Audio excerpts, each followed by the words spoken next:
इसलिए इस जगह का उल्लेख आनंद वन के नाम से भी किया गया है। जितनी पुरानी काशी नगरी है, उतना ही पुराना यहाँ का काशी विश्वनाथ मंदिर भी है।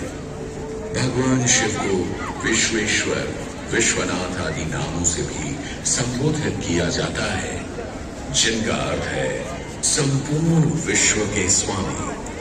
किंवदंतियों की माने तो सृष्टि के आदि में जब भगवान शिव एवं मां पार्वती पृथ्वी का भ्रमण कर रहे थे, उन्हें यह स्थान बहुत प्रिय लगा।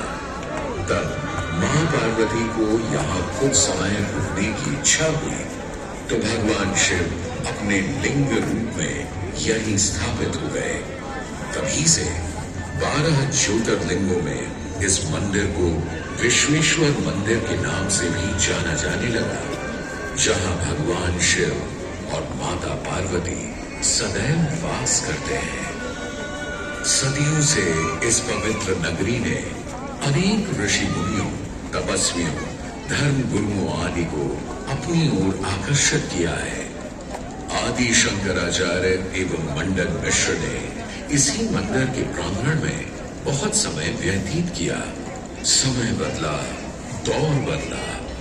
भारत के स्वर्णिम काल पर विदेशी आक्रांताओं की नजर पड़ी, जिसे वे लूटने एवं सनातन संस्कृति को नष्ट करने के उद्देश्य से यहाँ आए। जब प्रथम बार गौरी ने आक्रमण किया, तब पृथ्वीराज चौहान ने उसे पूरी तरह पराजित किया था। अंत में उसने क्षमा मांगी और वचन दिया कि ऐसी गलती दोबारा कभी नहीं होगी।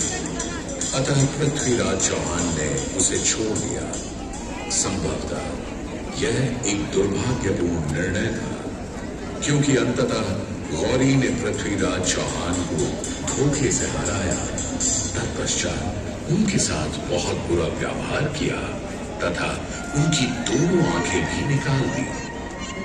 पृथ्वीराज की मृत्यु के उपरांत हिंदुओं का मनोबल कमजोर पड़ गया, जिसके परिणाम स्वरूप आतताइयों ने अन्य मंदिरों के साथ साथ विश्वनाथ मंदिर को भी क्षति पहुंचाई। यह ऐसा काला दौर था जिसके स्मरण करने मात्र से आंखें नम पड़ जाती हैं। परंतु समय सदा एक सा नहीं रहता और दुख के ये बादल भी सुख में बदलने वाले थे। एक धार्मिक सम्मेलन में राजा टोडरमल की भेंट नारायण भट्ट से हुई। नारायण भट्ट एक बहुत धनी व्यक्ति थे। दोनों ही धार्मिक इंसान थे और नित्य प्रति भगवान की पूजा अर्चना करना अपना परम कर्तव्य समझते थे। दोनों ने काशी विश्वनाथ के इस पावन मंदिर का जीर्णोद्धार करवाया और वीरान बड़े खंडहरों में एक नई जान डाल दी। 16वीं सदी में संत तुलसीदास ने यहाँ रामचरितमानस की चौपाई को पढ़ा था तथा संत एकनाथ ने भी यहीं पर वारकरी संप्रदाय का महान ग्रंथ श्री एकनाथी भागवत लिखकर पूरा किया था।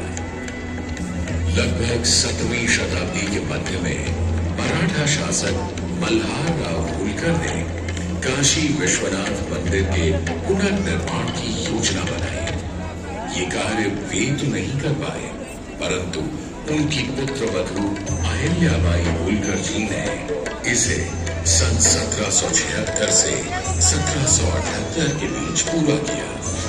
वर्तमान काशी विश्वनाथ मंदिर निर्माण का श्रेय अहिल्याबाई होलकर जी को ही जाता है।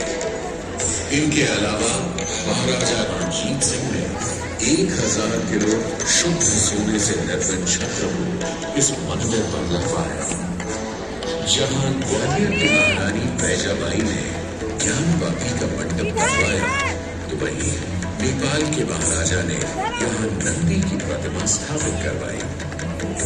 सनातन संस्कृति को सुरक्षित रखने के लिए जिससे जो बन सका उसने वैसा किया और वर्तमान में भी यह क्रम देखने को मिल रहा है।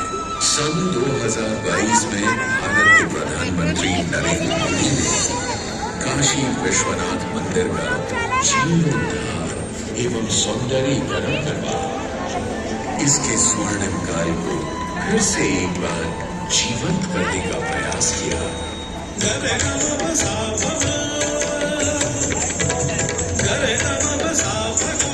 भगवान शिव को समर्पित काशी विश्वनाथ का यह पावन मंदिर सदियों से करोड़ों श्रद्धालुओं का प्रेरणा स्रोत रहा है और सदैव के लिए रहेगा।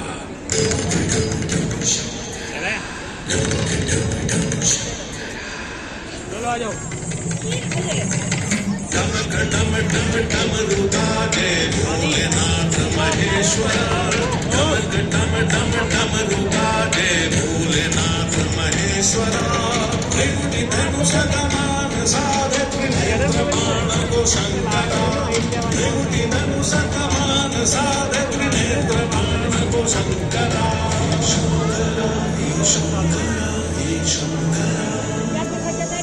वाराणसी के हो बसैया हो बिना गजराज के।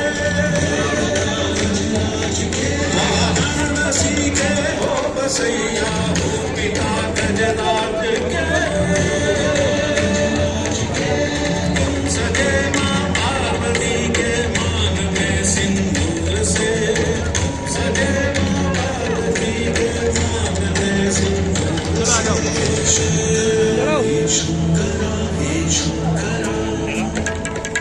जटा की रील पे